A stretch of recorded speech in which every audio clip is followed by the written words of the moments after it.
पहली बार आपके दयारे मोहब्बत में हाजिर हुआ हूं। फैजपुर की यह तारीखी सरजमीन और मेरी आंखों के सामने हजारों की तादाद में मौजूद यहाँ के नौजवान साथी, बुजुर्ग, माएं बहनें और राजनीतिक पार्टियों के सभी पदाधिकारी। जो साथी इधर उधर खड़े हैं उनसे गुजारिश है कि कुर्सियों पे बैठ जाएं। आपके अपने उम्मीदवार धनंजय शिरीष चौधरी जी, आपके आमदार शिरीष दादा मधुकर राव चौधरी जी, माजी आमदार रमेश दादा चौधरी, आपके प्रभाकर अप्पा सोनवड़े जी जो चोपड़ा से आपके उम्मीदवार हैं, रोहिणी खड़से जी जो मुक्ताई नगर से आपकी उम्मीदवार हैं, यहां मौजूद इनायतुल्लाह खान साहब, साइमा जी, प्रभाकर अप्पा सोनवड़े जो चोपड़ा से उम्मीदवार हैं, उनका नाम तो मैंने ले ही लिया, प्रतिभाताई शिंदे, अब्दुल करीम सालार साहब, हारून नदवी साहब, गुलाम रजा साहब, मुकुंद सबकाले साहब, हाजी शब्बीर साहब, मुकेश एवले साहब, फरीद काजी बुरहानपुर से जो यहां एज ए प्रभारी काम कर रहे हैं, हमारे साथ आए हुए हैदराबाद से ख्वाजा बिलाल, नासिर साहब, और इस तपती दोपहरी में भी, धूप में भी बड़ी तादाद में यहां इकट्ठा हमारे साथी। माइक थोड़ा बेहतर हो सके तो कर दें, इसकी आवाज थोड़ी सी डिस्टर्ब सी लग रही है। पहली बार आपके बीच में आया हूं फैजपुर वालों, और आया भी तो ऐसे मौके पर आया कि जब महाराष्ट्र इलेक्शन के मुहाने पर खड़ा है और आने वाली 20 तारीख को आपको न सिर्फ रावेर के मुस्तकबिल का फैसला करना है, न सिर्फ चोपड़ा के मुस्तकबिल का फैसला करना है, न सिर्फ मुक्ताई नगर के मुस्तकबिल का फैसला करना है, बल्कि महाराष्ट्र के मुस्तकबिल का फैसला करना है। इसी थके हुए दस्ते तलब से मांगते हैं, इसी थके हुए दस्ते तलब से मांगते हैं, जो मांगते नहीं रब से वो सबसे मांगते हैं। वो भीख मांगता है हाकिमों के लहजे में, हम अपने बच्चों का हक भी अदब से मांगते हैं। फैजपुर वालों, मैंने कहा ना पहली बार आया हूं और आज आने का मकसद एक चुनावी जलसा है, लेकिन उससे पहले मैं यहां खड़ा होकर के आपके आमदार शिरीष दादा मधुकर राव चौधरी जी का शुक्रिया अदा करना चाहता हूं, खुसूसी तौर पर यह एतराफ करते हुए कि मेरी खुशनसीबी है कि मैं महाराष्ट्र की नुमाइंदगी करता हूं देश की पार्लियामेंट में, राज्यसभा में महाराष्ट्र की नुमाइंदगी करता हूं।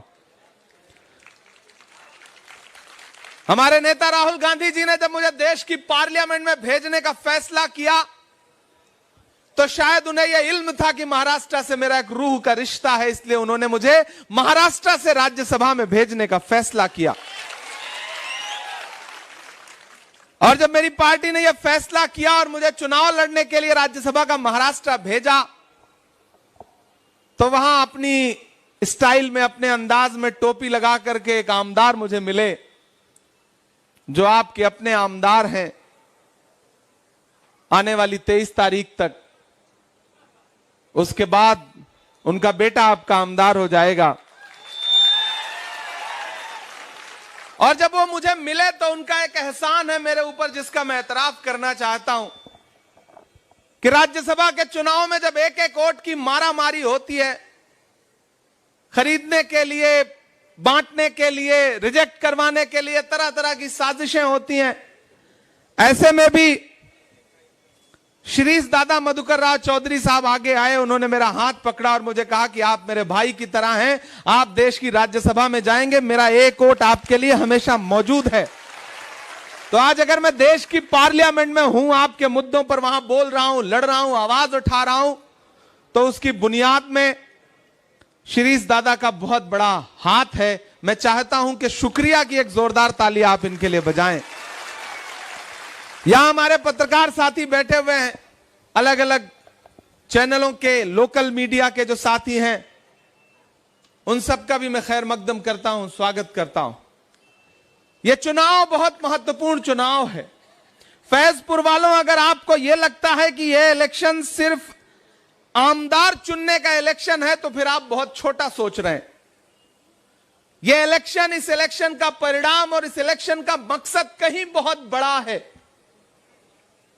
महाराष्ट्र का चुनाव यह तय करेगा कि महाराष्ट्र को कोई दिल्ली में बैठ करके रिमोट से चलाएगा या महाराष्ट्र की आवाम महाराष्ट्र को चलाएगी।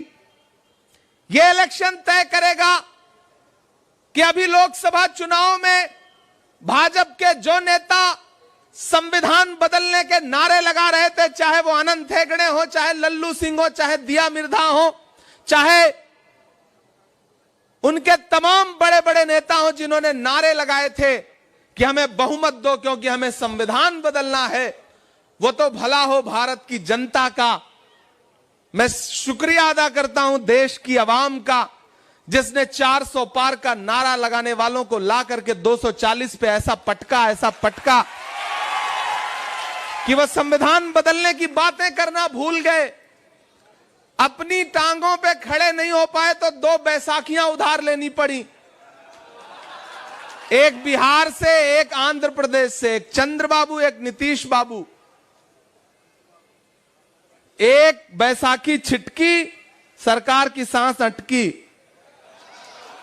और महाराष्ट्र का चुनाव यह तय करेगा कि आने वाले दिनों में जो दिल्ली की हुकूमत है उसकी उम्र कितनी है। इसलिए मैं आपके बीच में आया हूं कि एक तरफ महाविकास आघाड़ी खड़ी है और एक तरफ महायुति खड़ी है। याद करो, कोरोना के दौरान जब महाविकास आघाड़ी की सरकार सांसें बांट रही थी, इलाज बांट रही थी, दवाइयां बांट रही थी, राशन बांट रही थी, तब ये महायुति के लोग सरकार को गिराने की साजिशों में लगे हुए थे दिल्ली के इशारे पर। और एक दिन ऐसा हुआ कि महाराष्ट्र की उद्धव ठाकरे जी के नेतृत्व में चलती हुई सरकार को धोखा देकर के, तोड़ करके गिरा दिया गया। फिर एक सरकार बनी जिसको मैं हमेशा धोखेबाजों की सरकार कहता हूं। मैं परसों एक मीटिंग में बोल रहा था कि यह धोखेबाजों की सरकार है, तो सामने बैठे एक साथी ने कहा कि इसमें एक चीज और जोड़िए, यह न सिर्फ धोखेबाजों की सरकार है बल्कि खोखेबाजों की भी सरकार है। मैंने कहा यह सजेशन अच्छा है। यह धोखेबाजों की और खोखेबाजों की सरकार है और यह इलेक्शन उस गद्दारी का बदला लेने का इलेक्शन है। कांग्रेस पार्टी ने, महाविकास आघाड़ी ने, उद्धव साहब ठाकरे ने, शरद पवार जी ने, कांग्रेस पार्टी के राहुल गांधी जी ने अपना नुमाइंदा आपके बीच में भेजा है। लड़ाई सीधी महाविकास आघाड़ी और महायुति के बीच में है। प्राइम मिनिस्टर आ रहे हैं, होम मिनिस्टर आ रहे हैं, बड़ी बड़ी बातें कर रहे हैं। यहां भी आए थे, मैंने सुना, सिर्फ नफरत की बातें करके गए। आपको एक चीज याद रखना है रावेर वालों, कि एक तरफ वो लोग खड़े हैं जिनके नारे क्या हैं, बटोगे, कटोगे, मंगलसूत्र छीन लेंगे, भैंस खोल ले जाएंगे, ढहा देंगे, जला देंगे। और एक तरफ हमारे नारे क्या हैं, आओ नफरत के बाजार में मोहब्बत की दुकान खोलते हैं। यह लड़ाई नफरत और मोहब्बत के बीच में है। और ये भाजपा के बड़े बड़े नेता आए और बड़े बड़े नारे और बड़े बड़े वादे करें तो समझ लेना कि इनसे बड़ा झूठा दुनिया में कोई है नहीं। याद करो, इनके झूठ एक एक करके गिनाता हूं मैं। 2014 में इन्होंने नारा लगाया था, बहुत हुई महंगाई की मार, अब की बार मोदी सरकार, याद है? और फिर उस नारे की सच्चाई क्या निकल के सामने आई कि जो पेट्रोल डीजल 58 रुपए लीटर था वो 100 रुपए के पास पहुंच गया। इन्होंने नारा लगाया बहुत हुई महंगाई की मार, और इधर 400 का सिलेंडर 1000 के पार पहुंच गया। मैंने तो एक दिन पार्लियामेंट में खड़े होकर के भाजपा वालों से कहा कि भाजपा वालों, आपको कोई हक नहीं है कि आप गरीबों की बात करें, क्योंकि आप तो वो लोग हैं, आपकी सरकारें फिल्में टैक्स फ्री करती हैं और कफन पर जीएसटी लेती हैं, टैक्स लेती हैं। आपको शर्म आनी चाहिए। आपको कोई हक नहीं है महंगाई और गरीबों की बात करने की। ये भाजपा के लोग झूठे लोग हैं। एक दिन प्रधानमंत्री जी मेरे सामने पार्लियामेंट में खड़े होकर भाषण दे रहे थे। बोले बताओ कांग्रेस वालों 70 साल में क्या बनाया। इधर से मैं खड़ा हुआ, मैंने सोचा बताना शुरू करूं, तब तक खरगे जी बैठे थे। बोले मत बताना इमरान, जो बताओगे ये उसको भी बेच देंगे, इनका काम सिर्फ बेचने का है। मुझे लगा बात तो सही कह रहे हैं, मैं चुप हो गया। इन्होंने नारा क्या लगाया, बेटी बचाओ बेटी पढ़ाओ, यहां मातृशक्तियां बैठी हैं। इन्होंने नारा दिया बेटी बचाओ बेटी पढ़ाओ, फिर उस नारे की सच्चाई क्या निकल के सामने आई कि उत्तर प्रदेश में एक जिला है हाथरस, वहां एक दलित बिटिया के साथ बलात्कार हुआ और जब उसकी जान चली गई तो उसकी लाश को रात के 2 बजे इसलिए जला दिया गया ताकि सबूत मिटाए जा सके। इन्होंने नारे लगाए बेटी बचाओ बेटी पढ़ाओ, फिर उस नारे की सच्चाई क्या हुई कि भारत के लिए ओलंपिक पदक लाने वाली बेटियां जब एक भाजपा के नेता के खिलाफ इंसाफ मांगने के लिए जंतर मंतर पर बैठी तो दिल्ली की पुलिस ने उन्हें दिल्ली की सड़कों पर घसीटा। यह है इनके नारों की सच्चाई। प्रधानमंत्री ने नारा लगाया बेटी बचाओ बेटी पढ़ाओ।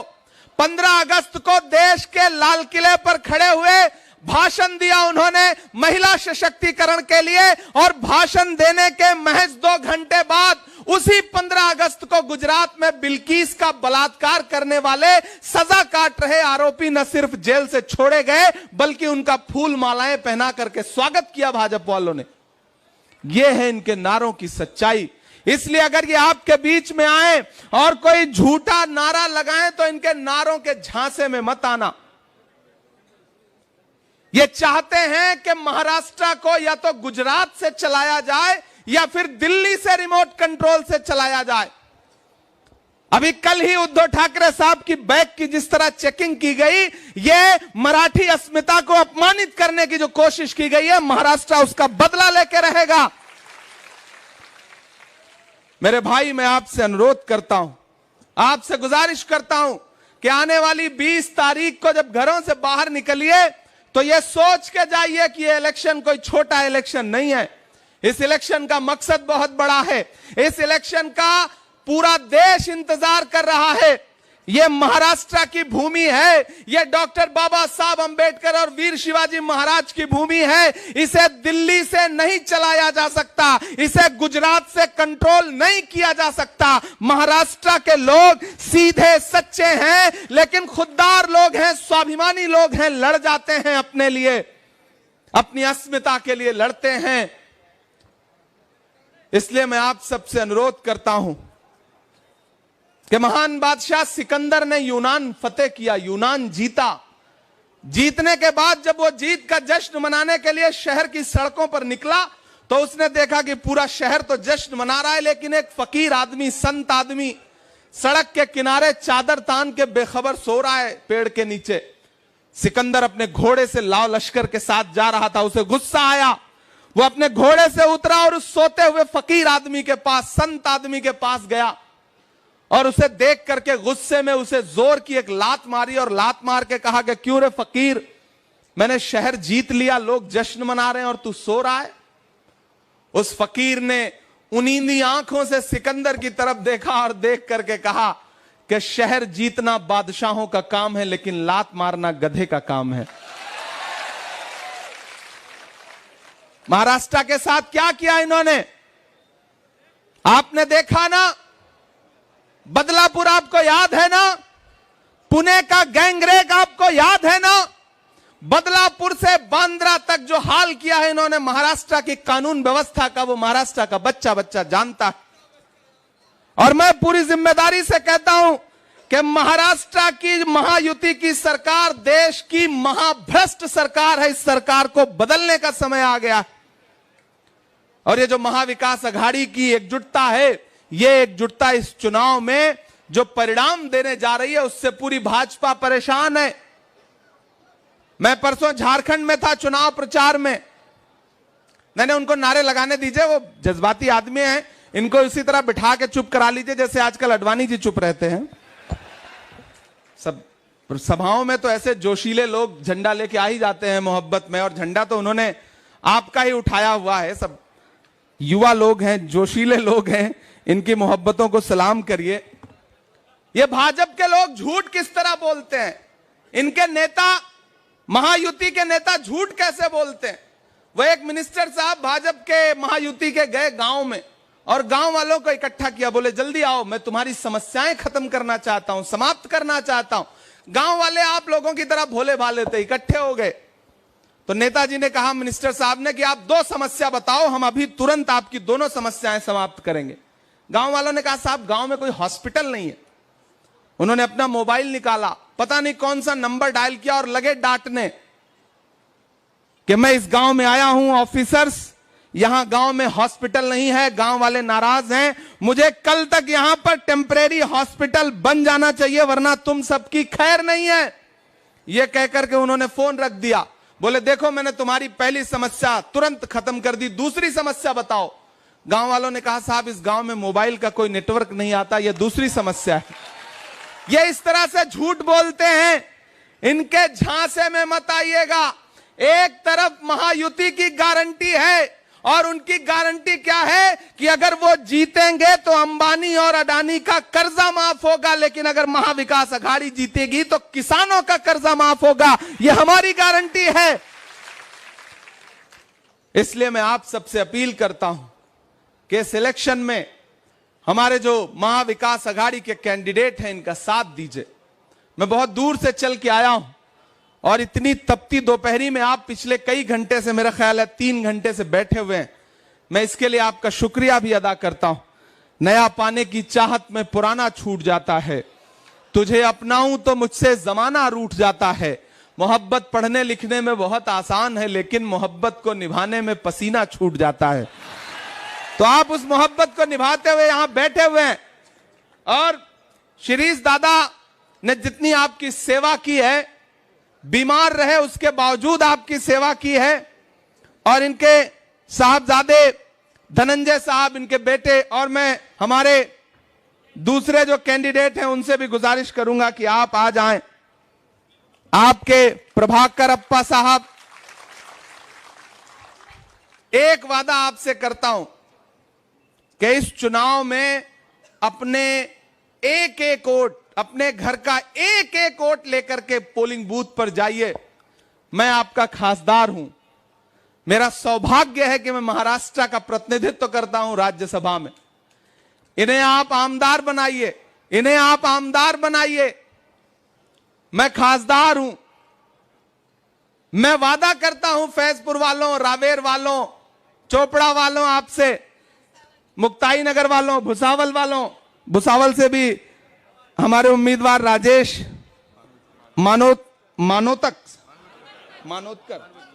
मानोतकर, कांग्रेस के जो हमारे कैंडिडेट हैं उनसे, उनके यहां के लोगों से भी वादा करता हूं कि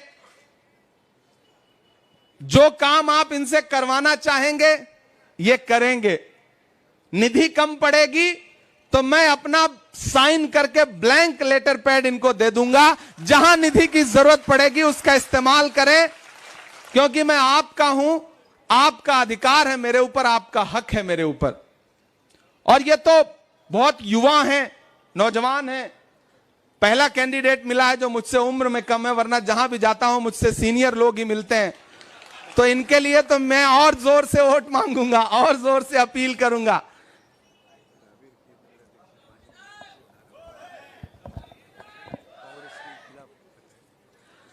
और एक अपील आपसे मुझे जो खास तौर से करनी है, और यहां मेरे समाज के लोग बड़ी तादाद में बैठे हैं, मुझे उनसे भी अपील करनी है कि अकेले किसी एक समाज के वोट से न कोई आमदार बन सकता है, न कोई खासदार बन सकता है।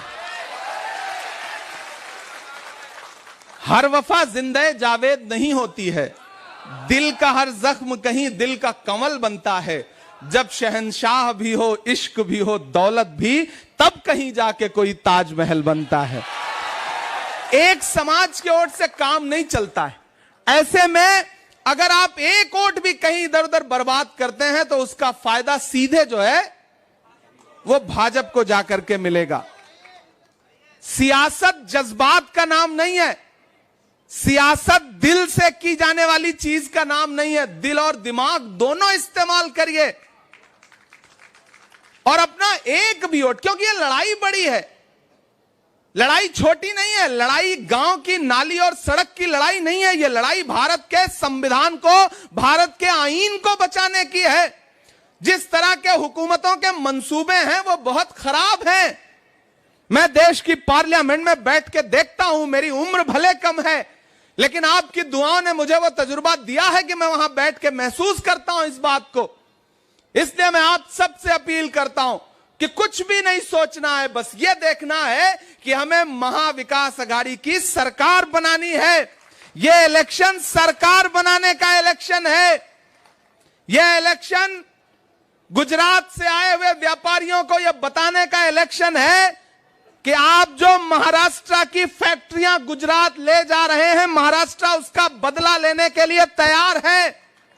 भाजपा के लोग आए तो उनसे पूछिएगा, शिंदे गठ के लोग आए तो उनसे पूछिएगा कि नागपुर में बनने वाली एयरबस की जो फैक्ट्री थी उसको उठा करके आप गुजरात क्यों ले गए? फॉक्सकॉन की फैक्ट्री जो महाराष्ट्र में लगने जा रही थी उसे उठा करके गुजरात क्यों ले गए? यवतमाल का वो दाभड़ी गांव जहां 2014 में प्रधानमंत्री ने आकर किसानों के साथ चाय पर चर्चा की थी, वहां सैकड़ों किसानों ने अब तक खुदकुशी की, आत्महत्या की, प्रधानमंत्री कभी झांकने नहीं आए। कीमत तो बहुत बढ़ गई शहरों में धान की, लेकिन विदा न हो सकी बेटी किसान की। कीमत तो बहुत बढ़ गई शहरों में धान की, लेकिन विदा न हो सकी बेटी किसान की। मौका मिला तो लोगों ने कुर्सी के वास्ते तस्वीर ही बिगाड़ दी हिंदुस्तान की। इसलिए मैं आप सबसे अपील करता हूं मेरे भाई कि इस लड़ाई में महाविकास अघाड़ी के प्रत्याशियों का साथ दीजिए। कोई नाराजगी है, कोई मनमुटाव है, कभी फोन नहीं उठा या कभी कोई काम नहीं हुआ, उसे एक किनारे रखिए। मैं हजारों किलोमीटर दूर से चल के अपना दामन फैला के आपसे यह कहने आया हूं कि इस चुनाव में सारी नाराजगी एक तरफ, क्योंकि जब लड़ाई बड़ी होती है तो छोटी छोटी चीजें नजरअंदाज करनी पड़ती हैं। इधर उधर एक भी वोट खराब नहीं करना है।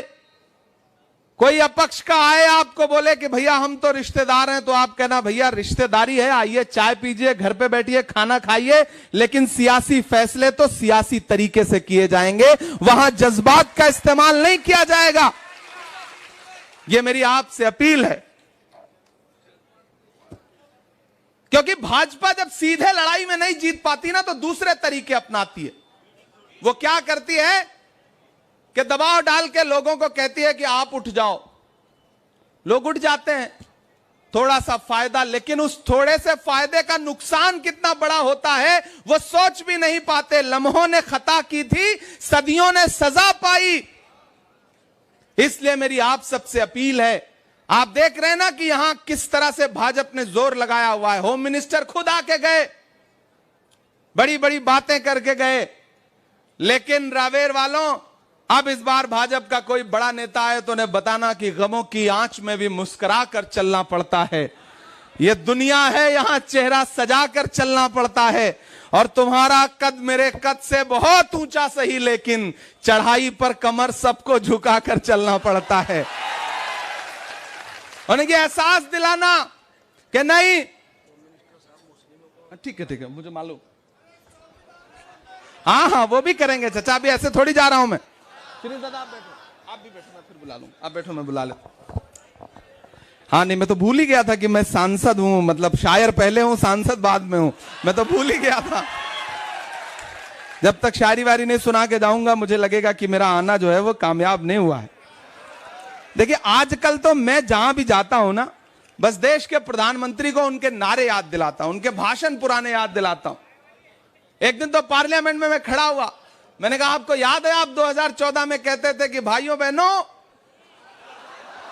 देश के खजाने की चाबी मुझे सौंप दो, मैं चौकीदारी करूंगा, देश नहीं लुटने दूंगा। हमने कहा भूल गए आप। मैंने वहां खड़े होकर पूछा, अब यहां आपको सुनाता हूं कि कहां सोया है चौकीदार, कहां सोया है चौकीदार। मुनव्वर खान साहब हमारे अल्पसंख्यक विभाग के जो जिला चेयरमैन हैं, बाकी जो साथी हैं, सबका स्वागत करता हूं। आप बहुत समझदार लोग हैं। शिरीष दादा, इनको ज्यादा समझाने की जरूरत है ही नहीं है, ये तो ऐसे लोग हैं कि अमित शाह जी इनसे मिल जाएं तो ये उन्हीं को उल्टा समझाते हैं कि कांग्रेस को वोट दीजिए। कहां सोया है चौकीदार, कहां सोया है चौकीदार। थक तो नहीं गए आप? मुझे लगना चाहिए कि मैं फैजपुर में खड़ा हूं, रावेर में खड़ा हूं, थके नहीं हैं आप लोग। कहां सोया है चौकीदार, कहां सोया है चौकीदार। विजय माल्या नाक के नीचे से हो गया फरार। कहां सोया है चौकीदार, कहां सोया है चौकीदार। गैस सिलेंडर की कीमत भी 1000 के पार। कहां सोया है चौकीदार, कहां सोया है चौकीदार। के चाय, बड़े समझदार लोग हैं भाई, मतलब सैल्यूट आपको। चाय नाम ले लो, आपको बिना पिए ही स्वाद आ जा रहा है। ये है रावेर के चाय बेचने वाला पूरा भारत बेच रहा है। बेच रहा है कि नहीं बेच रहा है? बेच रहा है कि नहीं बेच रहा है? तो फिर आपकी तालियों का शोर दिल्ली तक जाना चाहिए कि चाय बेचने वाला पूरा भारत बेच रहा है। इसी काम में हासिल उसे महारत बेच रहा है। कि रेल बिक गई, तेल बिक गया, बिका हवाई अड्डा। अगली जो लाइन है ना उसमें एक नाम आएगा और फिर आपको स्वाद असली वाला आए तो फिर आपकी तालियों का शोर पूरे महाराष्ट्र में जाए, दिल्ली तक जाए। मैं पढ़ता हूं ये पंक्तियां कि रेल बिक गई, तेल बिक गया, बिका हवाई अड्डा। सब कुछ बिकता देख के खुश हैं अपने जेपी नड्डा। क्या जनता महंगाई की मारी, जनता महंगाई की मारी करती हाहाकार। कहां सोया है चौकीदार, कहां सोया है चौकीदार। किसी झांसे में नहीं आना, किसी धोखे में नहीं आना है, बस एक लक्ष्य होना चाहिए। जैसे अर्जुन की आंख, जो अर्जुन का तीर है, उनकी आंख जो है ना वो बस मछली की तरफ देखती थी। बिल्कुल उसी तरह एक चीज ध्यान में रखनी है कि ये इलेक्शन महाविकास अघाड़ी की सरकार बनाने का इलेक्शन है। महायुति की महाभ्रष्ट सरकार से महाराष्ट्र को मुक्ति देने का समय है ये चुनाव। इसलिए अपने घरों से बाहर निकलिए। मैं पहली बार आया हूं लेकिन आखिरी बार नहीं आया हूं, फिर आऊंगा आपके बीच में। जख्म पर जख्म खा के निकले हैं हम, अगर मुस्कुरा के निकले हैं। मैं सियासत की दुनिया का आदमी नहीं था, राजनीति से मेरा कोई लेना देना नहीं था। मैं तो अपने शब्दों से, अपनी कविताओं से, अपनी शायरी से पूरी दुनिया में अलग जगाने की कोशिश करता था। फिर मुझे लगा कि एक ऐसा समय है कि अगर आपके कलम ने इंकलाब नहीं लिखा तो फिर आप कलम के साथ नाइंसाफी कर रहे हैं। मुझे लगा कि जब कलम को नियंत्रित करने की कोशिश सियासत के गलियारों से की जा रही है तो चलते हैं उसी सियासी गलियारों में और सियासत को बर्बाद और बदनाम करने वालों की नाक में दम करते हैं। मैं देश की पार्लियामेंट में हूं आपकी दुआओं से, आपकी वजह से, महाराष्ट्र की वजह से देश की पार्लियामेंट में हूं। आपने चुन के शिरीष दादा को असेंबली में भेजा, फिर इन्होंने चुन के मुझे देश की पार्लियामेंट में भेजा। तो बुनियाद में तो आप ही हैं, नींव में तो आप ही हैं। वो अलग बात है कि हम नींव के पत्थर हैं, दिखाई नहीं देते।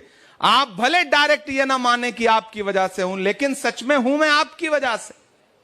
और अब जब शिरीष दादा ने मेरे ऊपर एहसान किया है तो मेरा भी फर्ज है कि मैं इनके एहसान का कर्ज उतारूं। मैं इनके एहसान का कर्ज उतारने के लिए आज यहां आया हुआ हूं। और बहुत सारे काम ऐसे होते हैं जो पिता जिनके सपने देखता है। मेरे पिता ने भी, मेरे वालिद ने कुछ ऐसे सपने देखे रहे होंगे जो वो पूरे नहीं कर पाए, तो वो मुझसे उम्मीद करते हैं कि मैं उसे पूरा करूं। मुझे ठीक ठीक ठीक, मुझे पूरा विश्वास है, मुझे पूरा यकीन है कि जो सपने शिरीष दादा ने देखे हैं उसको आगे चल करके अपने नए कंधे पर, अपने नौजवान कंधे पर उस जिम्मेदारी का बोझ लेकर के इनका बेटा आगे चलेगा। मुझे पूरा यकीन है। इसी गली में वो भूखा किसान रहता है, ये वो जमीन है जहां आसमान रहता है। शहर के सारे दुश्मनों को ये खबर कर दो कि बाप के साथ एक बेटा जवान रहता है। और मुझे पूरा यकीन है ये जब आमदार बन के पहुंचेंगे तो असेंबली में खड़े होकर के आपके मुद्दों पर अगर अपनी सरकार से भी लड़ने की जरूरत पड़ेगी तो ये लड़ेंगे, और मैं देश की पार्लियामेंट में आपके मुद्दों पे खड़ा होकर लड़ूंगा। बिठा लीजिए, बिठा लीजिए। वो बहुत अच्छी बात कहने आए थे कि आदिवासी समाज के साथ भी भाजपा जो कर रही है उसके बारे में भी बोलिए। सच्चाई ये है कि आदिवासियों को तो आदिवासी मानती ही नहीं भाजपा, क्या कहती है, बनवासी। आप भाजपा के नेताओं के भाषण सुन लीजिएगा, वो आदिवासियों को आदिवासी नहीं मानते, क्योंकि आदि का मतलब है बहुत पुरातन से, यानी कि इस जमीन का असली मालिक, इस जमीन पे सबसे पुराने समय से रहने वाला आदिवासी है। लेकिन भाजपा क्या कहती है, बनवासी, मतलब जंगल में रहने वाला। सीधे सीधे अपमानित करने का प्रयास करती है। ऐसे में इस इलाके के और पूरे महाराष्ट्र के आदिवासी समाज से, दलित समाज से, पिछड़े समाज से, अल्पसंख्यक समाज से, अगड़े समाज से, नौजवानों से, महिलाओं से हम सब से अपील करते हैं कि इस महाभ्रष्ट सरकार को उखाड़ फेंकिए जो दिल्ली के इशारे पे उठती है, दिल्ली के इशारे पे बैठती है। यहां वो सरकार चलेगी जो डॉक्टर बाबा साहब अंबेडकर के इशारे पर, उनके संविधान के हिसाब से चलेगी। मैं अंत में आपको एक कविता सुना के जाता हूं, क्योंकि इसके बाद अभी 3 सभाओं में और पहुंचना है। कि जख्म पर जख्म खा के निकले हैं। मैं पार्लियामेंट में जब नया नया पहुंचा 2 साल पहले, तो थोड़ा नौजवान व्यक्ति में ज्यादा जोश होता है ना, तो पार्लियामेंट में ज्यादा चीख चिल्ला रहा था। सस्पेंड कर दिया एक दिन। वो भी धनंजय भी होंगे, आप देखते रहिएगा भविष्य में। नौजवानों का मामला ही ऐसा होता है, जिस ओर जवानी चलती है उस ओर जमाना चलता है। तो हम नौजवान लोग हैं, हम ज्यादा तेजी के साथ लड़ते हैं। और सिर्फ हम ही नहीं सस्पेंड किए गए, 146 सांसद एक दिन में सस्पेंड किए गए। भारत के इतिहास में पहली बार हुआ कि जब देश के प्रधानमंत्री को विपक्ष की आवाज सुनना पसंद नहीं था, इसलिए 146 सांसद एक झटके में लोकसभा और राज्यसभा में सस्पेंड हुए। हम बाहर निकले तो मीडिया के बंधु बाहर परिसर में खड़े थे पार्लियामेंट के। उन्होंने कहा सस्पेंड हो गए, बड़ा व्यंग किया, तंज किया। तो मैंने उनकी तरफ देखा और उनसे कहा कि अगर आज सस्पेंड ना हुए होते तो खुद की नजरों में गिर जाते। मुझे खुशी है कि हम सस्पेंड हुए हैं, हमारा नाम बुजदिलों में नहीं बल्कि बहादुरों में लिखा जाएगा। तो बोले आप तो साहित्यकार हैं, आप तो शायर हैं, आप अपनी भाषा में बताइए। मैंने वही एक नज्म कही, वो आपको सुनाता हूं कि जख्म पर जख्म खा के निकले हैं, हाँ मगर मुस्कुरा के निकले हैं। तैयार रहना अगली 2 लाइन पे। कि जख्म पर जख्म खा के निकले हैं, हाँ मगर मुस्कुरा के निकले हैं। सर झुकाने का हुक्म जब आया,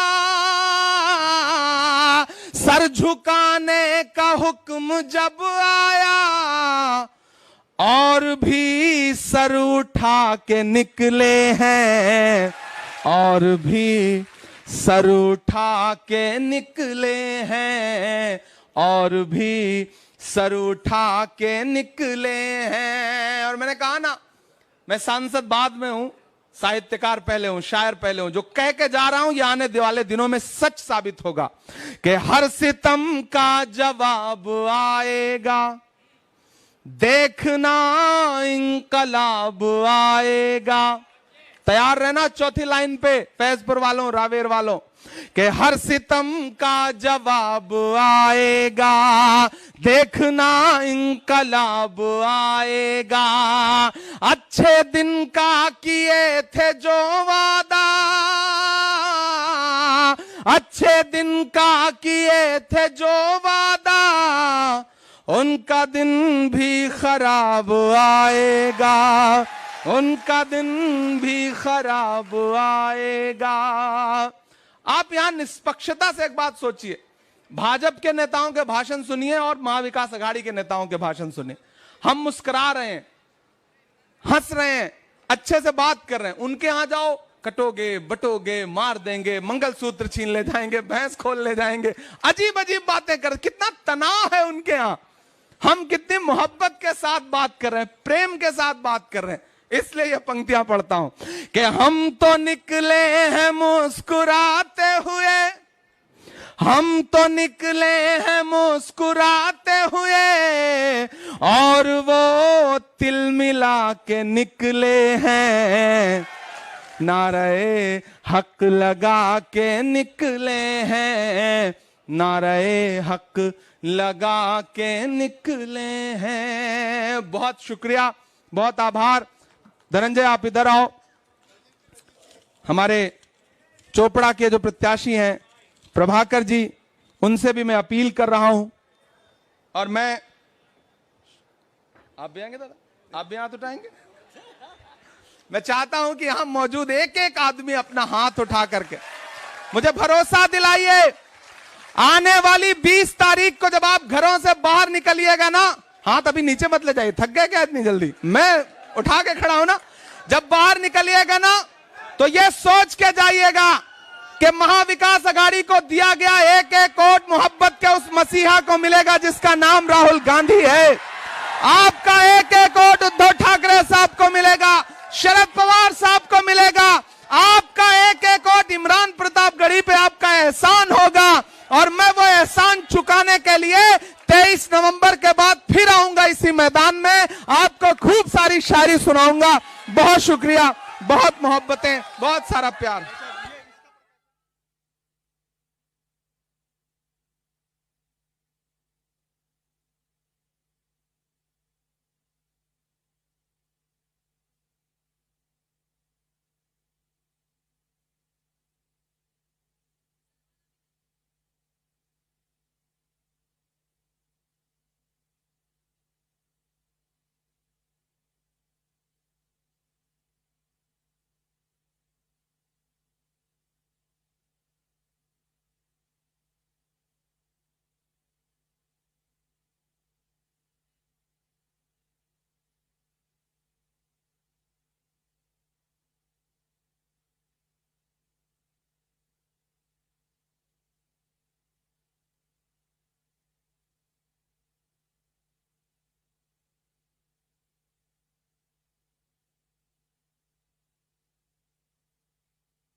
धन्यवाद प्रतापगढ़ी साहब। आपके शब्दों में वो जादू है जो दिलों को जोड़ने का काम करती है, और आपके शायरी ने लाखों दिलों को छुआ है और समाज को एक नई सोच दी है। आपकी इस नई सोच के साथ हम आपकी विदा लेते हैं। धन्यवाद, आप फैजपुर शहर में पधारे। मैं गुरु सर को विनती करती हूँ आभार प्रदर्शन का काम करें। खाने का बोलना पहले। मैं यहाँ पर आए हुए तमाम रावेर, यावल, फैजपुर से आए हुए तमाम मोअज़्ज़िज़ीन को शुक्रिया अदा करता हूँ कि एक जंग जो महाराष्ट्र को बचाने के लिए चल रही है, उसमें आप यहाँ पर भाई खाने का इंतजाम है।